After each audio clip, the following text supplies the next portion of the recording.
What's up, guys? Welcome back to another video. This is going to be for UFC 262, Charles Oliveira versus Michael Chandler. I'm super hyped for this main event, man.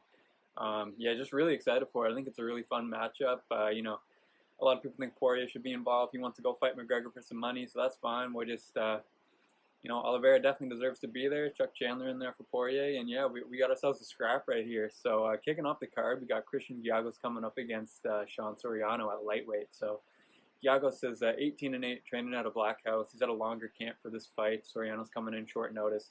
He's got really good wrestling. He's fought a lot of pretty good guys. I think he's going to have the wrestling advantage in this fight. He likes the single legs, double legs, looks to take the back. He looks for subs on the ground, decent ground and pound, nice guard passes. His striking isn't really great. He's mainly just looking to set up a takedown, but he's got decent head movement. Not much of a jab. He looks for that overhand right sometimes. He can be susceptible to high kicks when he dips his head down to throw that. Soriano at 14-6 kind of had a rough go in the UFC last time he was in here. He went to Legacy FC and CES, and he struggled with some opponents there too, to be honest. But he's put it together recently on a 3-fight win streak. Coming in on short notice, he could give Diago's problems on the feet. Specifically getting into the pocket, throws a little bit better volume. I just don't think he can avoid the wrestling exchanges here. He's got pretty good takedown defense and grappling. He can go at a high pace. He's active on the ground. And when he is in dominant position, he looks for passes and transitions. But he's been taken down by worse guys than Diago's, man. And I feel like Christian Diago's is going to be able to get him down here. Soriano's a good hand fighter. He does the right things to get back up. He could put Diago's on the back foot on the, standing up. But overall, I think Soriano's going to come out hard and use a lot of pressure and volume on the feet. I think he's able to have some moments, but I just don't think he's going to be able to avoid getting taken down like 3 to 5 times in this fight. Diago's has had the longer camp. I think he has better experience. I think he has better skills. I feel like his wrestling's going to get it done for him here, so I'm going with Christian Diago in the first one. And then Kevin Aguilar versus Tucker Lutz at 155. So Aguilar is 17-4 with an illustrious LFA career. Just 1-3 in the UFC, so not really great. His last fight against Rosa was pretty close. He likes to box. He's got decent pressure. I'd like to see him get inside a little bit more often. He doesn't have overwhelming pressure, but he does like to take the center of the cage. That overhand right has some power. He's got some decent counter rights. The left hook can land in combinations. I'd like to see him look for those combos a little more. He lands body kicks every now and again. Doesn't really attack the legs too much. He's got good takedown defense, and he throws a lot when he's in those situations, on the ground or up against the cage, and it allows him to kind of win that exchange if the takedown doesn't end up landing, or if it completes and nothing is gained from it. If he's able to get up quickly, he's got decent striking defense. His feints are pretty good. His head movement is pretty good. He can keep the same pace for 15 minutes. He's got a pretty decent gas tank. And looking across the cage at Tucker Lutz at 11-1, had 2 wins on Contender Series before earning this contract. He's making his official debut here. He's got decent power in his hands. He's physically strong. He's got kind of a similar build to Aguilar. He will attack the legs, whereas Aguilar tends not to. And I could see him beating up that outside leg of Kevin and kind of hurting his mobility. His striking is powerful, but probably not as technically tight as Aguilar. He hasn't fought anyone as good as the guys Aguilar has faced. This is probably going to be his toughest matchup to date. He stays to the outside and explodes inside. I feel like Aguilar has the ability to keep him outside. He looks for takedowns, which I like. That's a potential path to victory right there. But, Aguilar is pretty reliable takedown defense. I doubt that Lutz can control him for enough to win just off the grappling. But it's possible. Those leg kicks could give him a volume advantage for sure. And people like Tucker Lutz here, but it's just like, I don't know, guys. I'm going to fade the new hire from Contender Series. I think that Aguilar has the technical advantage in the stand-up. I think he can withstand the grappling. He may be able to keep Lutz on the outside in this fight. Maybe not, though. There's a definite path to victory for Tucker Lutz. I like the leg kicks. I like the takedowns. But I'm just not confident in him, so I'll go with Aguilar. But I'm not going to bet on either of these guys because it's just not really a spot that I love. Moving on to the next one, we got Gina Mazzoni coming up against Priscilla Catchaway at 125 pounds. So Gina Mazzoni is 7-4. I was really surprised to see her open up like -200, and I think she's an even heavier favorite now. Not a great record, but to be honest, all her losses came to decent fighters. She has fought decent competition in her career, 2-4 in the UFC, but she's looked good since coming down to 125. Won her last fight against Rachel Ostovich. Looked pretty good there. Not the greatest opponent, but a win's a win. When she has the grappling advantage, she's able to use that to win. She's got a nice reach advantage here. Comes forward, throws volume, good pressure, good 1-2, solid ground game. And just training with James Krause at Glory MMA. I just really like that camp, and I really like what he's been able to do with Gina Mazzoni since she's gone over there. And Priscilla Cachoeira is 9-3. She's fought some pretty good competition as well. She's 1-3 in the UFC. She could struggle with the takedown and the grappling of Mazzoni. All her losses have come in fight where she's been taken down and controlled on the ground, except for Luana Carolina, who was able to outstrike her pretty badly. And Carolina lands pretty good volume. I don't really think it's a great look, though. She was able to stuff 9 out of 11 takedown attempts from Molly McCann, but like, it's Molly McCann. Not really a grappler. She's got similar pressure and aggressiveness to Mazzoni, similar fight style in a way. If she can avoid the takedowns, I can see her winning this fight, but to be honest, I'm going to go with Mazzoni in this one. I feel like this fight should be lined a lot closer. Both have similar striking styles. I think that Cachoeira does have the power advantage, with volume being pretty much the same.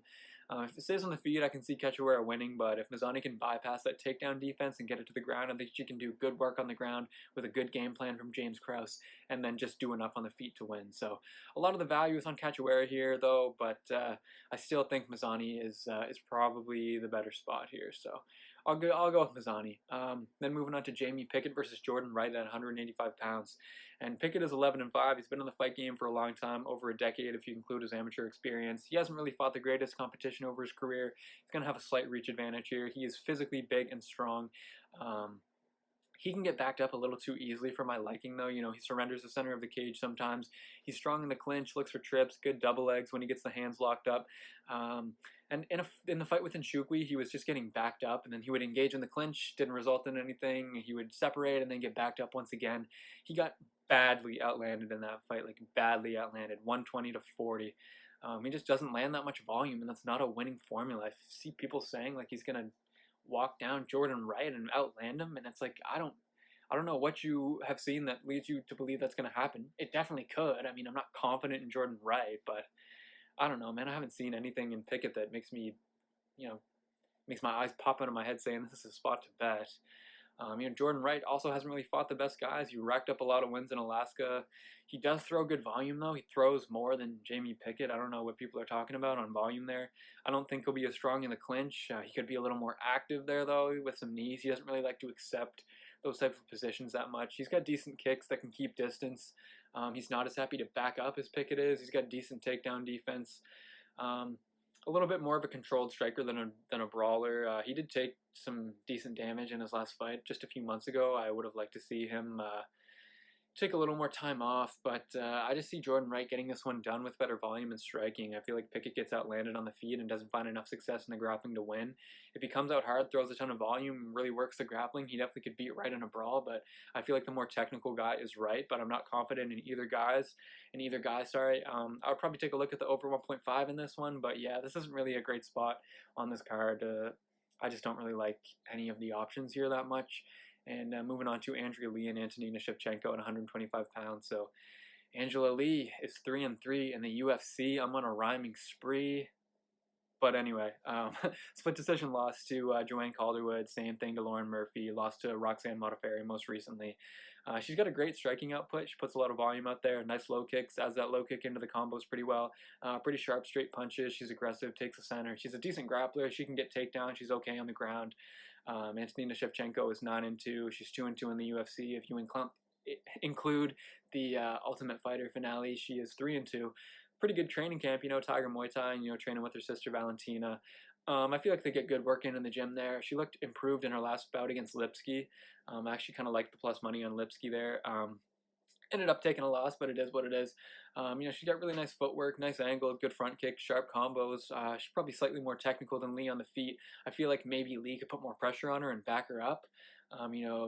Antonina sometimes is a little too happy to back up and counter strike, but she is good there. She's got decent takedown defense. She can load up on that left cross in the 1-2 sequences. She looked pretty good on the ground in the second round against Lipsky, and a lot of people are on Andrea Lee here. I can't see it. There is value on her. It's a pretty close fight. I think it should be lined a little closer to a pick'em. But I do think that Antonina has all the technique advantage and the momentum advantage here. She's got heavy pressure coming towards her from Lee, which does concern me a little bit. I feel like Lee has good value here, but I don't know. I'm kind of leaning towards Schefchenko here. I think Schefchenko could probably get it done by decision, but Lee is definitely live, and I definitely understand if you want to pick Lee. I don't think it's cut and dry for Antonino whatsoever, but I will be going with Schefchenko. Moving on to Mike Grundy and Lando Vannata. So Grundy is 12-2. He was on a 9-fight win streak before his last fight, where he lost to Movsar Evloev. And Evloev is really good, man. That's not a bad loss at all. 1-1 in the UFC for Grundy, 34 years old. Good wrestling, good takedowns on offense. He was able to get Evloev down 6 times, which is really impressive. I had money on Evloev in that one, which eventually did cash, but I was sweating. I'll be honest with you guys, I was sweating. Mike Grundy was looking pretty solid. He can threaten subs on the ground. If he does get backed up, he looks for that takedown rather than just shell up against the cage, which I like. I don't love his stand-up. I think his head's on the center line too much. He chucks looping rights too much. Doesn't really have much on the feet, in my opinion. Lando Vannata is 11-5-2, coming down a weight class here. Definitely has a striking advantage. I think he could knock out Grundy, but I just don't really think it's that likely.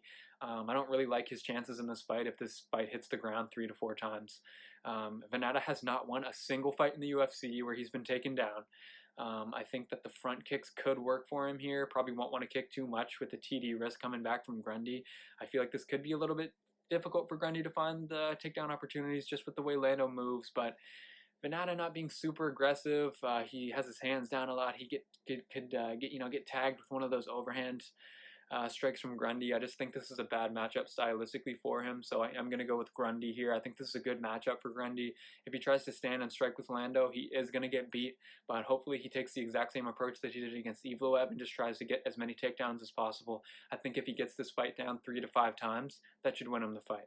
So I'm going with Grundy here. And moving on to the next one, we have Matt Schnell and Rogerio Boncharin at 125 pounds. So Matt Schnell, 15-5, 5-2 in the UFC if you don't include the Ultimate Fighter finale. Training out of American Top Team. He's got a pretty good triangle submission, good volume, nice head movement. If he stays standing, I think that Schnell's going to outstrike Boncharin on volume. He does have to watch for those takedowns, though. He was able to piece up Tyson Nam, who's a similar style on the feet to Boncharin, not super high volume, looking for those power shots. That front push kick is pretty nice. His right cross was pretty crisp. I like his left hook sometimes as well. He's really fast, got good footwork. He's got great hand speed. He's durable with a pretty good chin. He's got a big reach advantage here, long reach, 72.5 inches for flyweight. That's pretty long. Rogerio Boncharin, 16-3, 2-2 in the UFC. I'm actually a fan of his. Really nice wins over Bibulatov and Paiva. He's coming off a KO loss to Kai Kara-France, and he was winning that fight, man. I faded Kai Kara-France there because he's extremely overrated. I'm going to come out and say Kai Kara-France is super overrated at flyweight, in my opinion. I don't really think he's good. He's a KO artist who barely gets KOs. I know I'm saying that right after he got a KO win, but yeah, I don't know. He just doesn't have much grappling. I'm really not high on Kai Kara-France, so I was on Boncharin in that spot. Obviously, it blew up in my face, but if they fought again, I would pick Boncharin again. Boncharin does like to take the center of the cage, which I like, but he doesn't throw as much as Matt Schnell, and Schnell's counter-striking, and hands are just really good in general. Boncharin's going to be the bulkier of the two fighters. If he's able to get this fight down, he's definitely going to have the advantage here. So the takedowns will definitely be important for him if he's going to win. I just don't see him being able to out-volume Matt Schnell for 3 rounds, so I'm not super confident here, but I'm going with Matt Schnell. I think Boncharin should have taken more time off after his last fight. If he had taken like 8 to 10 months off, I might see this fight differently, but I just think that Matt Schnell is really fast, lands a lot of volume, and I just see him beating Boncharin in this spot. So I'm going to be going with Matt Schnell. Now, Jacare Souza and Andre Muniz, man. Jacare Souza, 26-9, 41 years old. He's given up a good amount of reach here in this fight. He's taken 3 straight losses. Granted, they were to Jack Hermanson, Jan Blachowicz, and Kevin Holland, so he managed to make that a split decision with Jan. I didn't think it was. I felt like Jan definitely won at least 3 of those rounds. Jacare is not looking so great lately, coming back 4 months after getting KO'd pretty seriously against Kevin Holland. He's definitely slowing down. He still has an exceptional jiu-jitsu. Stand-up is okay, but I think it's a lot better than Muniz. He's got better feints, better head movement, better footwork, just plain better striking, in my opinion. Looking at this fight on paper, I was going to take Muniz, but after running the tape, I'm just not as confident in him. So, but with that said, Muniz is 20-4, coming off 6 straight wins, undefeated in the UFC at 2-0 with good honestly, his takedown defense isn't really that great. I mean, he's been happy to go to the ground in most of his matchups, and for good reason. He's got really good jiu-jitsu. He's got a big reach advantage here. He's always a submission threat, but his stand-up is just pretty poor to me. And that's ultimately what shifted me over to the Jacare side. I just don't like Muniz stand-up at all. I feel like his strikes aren't very sharp, and I think his striking defense is a little bit poor. He tries, he at least tries to come forward, which I like. I always like to see that. He likes that left kick sometimes. I just feel like he has some bad shell-up defense sometimes instead of just moving his feet to get away.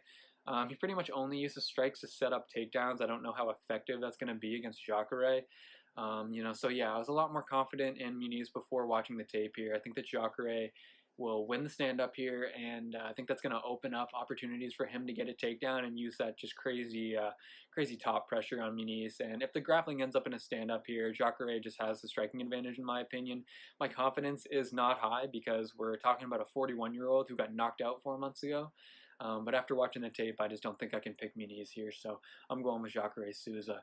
Moving on to the next fight, Shane Burgos versus Edson Barbosa at 145 pounds. So Shane Burgos is 13-2. He's got a 5-year youth advantage in this fight. He is 6-2 in the UFC with great striking output. He likes to take the center of the cage, throws some pretty good low kicks. He's got a pretty good chin. But, he uses it, man. He takes a lot of damages, walks into a lot of punches with no regard. Striking defense is just not really that great due to that low hand style. But, that frantic pace can cause issues for a lot of guys. And when Dan Ige was fighting Barbosa, when Barbosa started to slow down at the end of, after the first round and round 2, he was a little bit tired. He was very susceptible to Ige just rushing inside and flurrying. And he didn't really have a whole lot to offer in response to that, honestly. And Barbosa, 21-9, all his losses have come to top-level competition, guys who are good fighters. He's got a bunch of really nice wins, too. He's got insanely powerful kicks, to the body and to the legs. Real good power and accuracy in his hands. Very heavy ground and pound if he gets postured up in top position. He just slows down in round 2 and 3, though. I don't know if he can keep up with the pace of Burgos through those later rounds. I feel like Barbosa can probably win round 1. He definitely has enough power to drop Burgos with a counter, too. I'd say that he is a better grappler. If anyone's going to get a takedown here, it's probably going to be him.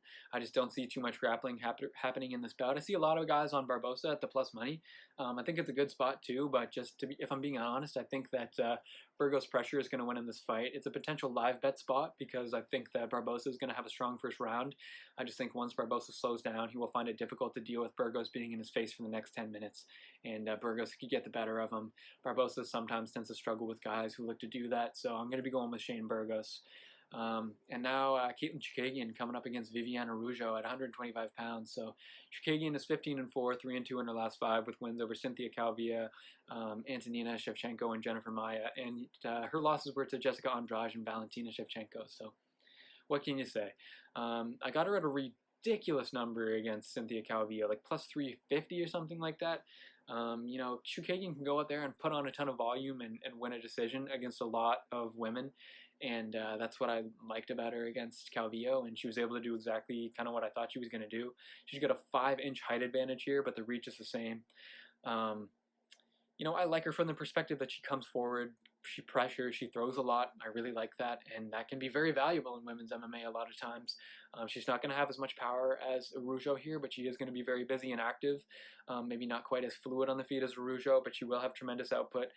She's not really that good against the takedowns. I think that could be a big issue for Chookagian with Rujo having a similar striking output, and she has a grappling advantage here. She has a big disadvantage on the ground, I feel like, and I just can't really get over that. I feel like Rujo, 10-2, she's 4-1 in the UFC. She likes that 1-2 combination, has a nice right cross. She's going to have the power advantage over Chookagian on the feet, in my opinion. She has nice feints, nice head movement, nice jab. That left hook can be nice when it connects. She's a much better grappler, in my opinion. She's stronger in the clinch, in my opinion. If it hits the ground, I think Chookagian's in big trouble. Rujo was able to stuff Modafferi's takedowns 5 out of 5 times and then land 4 out of 4 takedowns on her. That's no small feat there. She was able to stuff 5 out of 6 takedowns from Montana De La Rosa. And at first glance, I like Chookagian here, but digging deeper, I changed my mind. I think that if Rujo can keep up with the volume on the feet, she has a much more diverse set of options to attack with. I think that if Vivi can land power on the feet and get 2 to 4 takedowns, she can win this fight. So I'm going with the underdog in Vivi Rujo here. And moving on to the co-main event, guys, here we go. Tony Ferguson, Beneil Daryush at lightweight. Tony Ferguson, don't really have to say too much about him. You guys know him. 25-5, coming off 2 losses to Gaethje and Oliveira. He just doesn't really look the same anymore. It's sad to say, but he will have a serviceable reach advantage in this fight here. He will threaten with submissions if Daryush gets him down. Standing, I feel like Tony might be able to land more volume here. You know, he's got his signature elbows, that unpredictable, unorthodox style, but he's just undeniably on the decline right now. There's red flags left and right. Daryush is 24-1.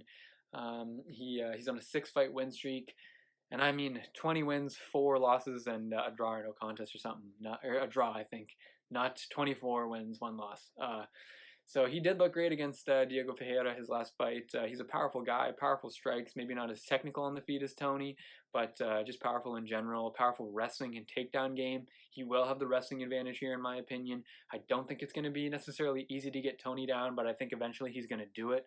And I just don't see him getting subbed by Tony on the ground. So I feel pretty good about Daryush in this spot. I think it could be close on the feet, but I think that Daryush is going to be able to rely on his wrestling to get Tony down multiple times throughout this fight and outpoint him.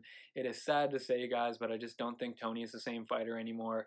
And I don't know if there's too many top guys at lightweight that I would pick him against these days. So I am going to be going with Beneil Dariush in the co-main. So moving on to the main event, Charles Oliveira versus Michael Chandler. I'm super hyped for this fight for the lightweight championship. Charles Oliveira coming in at 30-8, looking the best he has ever looked. I'm a big fan of Charles. I have been advocating for him to get this title shot. I'm super happy to see him get the opportunity, but it's going to be a tough matchup. Coming in on an 8-fight win streak, just dominated Tony Ferguson in the last fight. That would have been a round 1 finish, basically fighting anyone else, but Tony is like crazy, man, and didn't tap to that armbar. That was insane. He's got Oliveira obviously has an excellent ground game, and he has much improved striking with legitimate KO power. He's long and wiry. He can find a lot of success in the grappling with his lanky frame. He's got a nice reach advantage here over Chandler in this fight. On the ground, Charles has that clear advantage here. I don't think there's any argument. Getting there is going to be the problem. Chandler is a great wrestler. He can defend takedowns. Maybe not every single one, but a lot of them. Chandler is very explosive as well, so keeping him on the ground won't be easy. It's certainly doable for a jiu-jitsu player of the ilk of Charles Oliveira. So I do think he definitely has the grappling advantage here. And Michael Chandler coming in at 22-5, coming in hot after an electrifying round 1 KO over Dan Hooker in his UFC debut. He's an excellent wrestler. You know, he has huge KO power. He's in great physical condition. He's extremely strong, jacked guy, great cardio. He's been fighting 5-rounders forever. He's no stranger to this amount of time. And, you know, I thought he'd struggle with the range striking of Dan Hooker, but he closed the distance super quick and just put on tremendous pressure. As soon as that fight started, if you had money on Dan Hooker, you were sweating. You know, it is what it is. I had Dan Hooker, I'll be honest. I was sweating hard, and I just felt like he was going to get KO'd, and he did. And Charles kind of tends to struggle with that type of opponent, guys who really put big pressure on him. He doesn't love that. I think this could be a bad matchup for Oliveira. I think Chandler is going to get inside and look to punish him. The pressure and the volume is going to be key for Chandler here. I think he needs to get inside. I think he has, you know, he has the reach disadvantage, but I think that Charles is good enough on the feet that he could find success at range here. So if Chandler, if he stays on the outside, I feel like Charles could even win the stand-up in that area. And that pressure, that power, that resiliency is going to be very difficult for Charles Oliveira to match and or respond to. And I just think this is one of the worst matchups for Charles in the top 5. Not that any of them are great. They're all tough guys, but I just feel like that pressure from Chandler is worrying to me from Charles' perspective. He doesn't seem to like that type of pressure that Chandler is going to give him. He normally doesn't really respond that well to that. I think that Chandler is going to rush inside and overwhelm him, and I think he probably finds a KO within the first 3 rounds. Charles Oliveira definitely could get it done, though. You know, I'm just excited to see how this fight goes, guys, to be honest. But if I had to pick a guy, I'm going with Michael Chandler. Go with the underdog there. And yeah, so those are going to be my picks for UFC 262, Oliveira versus Chandler. Super excited for this card. Let me know what you guys think about it in the comments. And thanks for being with me on this one, guys. And take care. I'll catch you on the next one.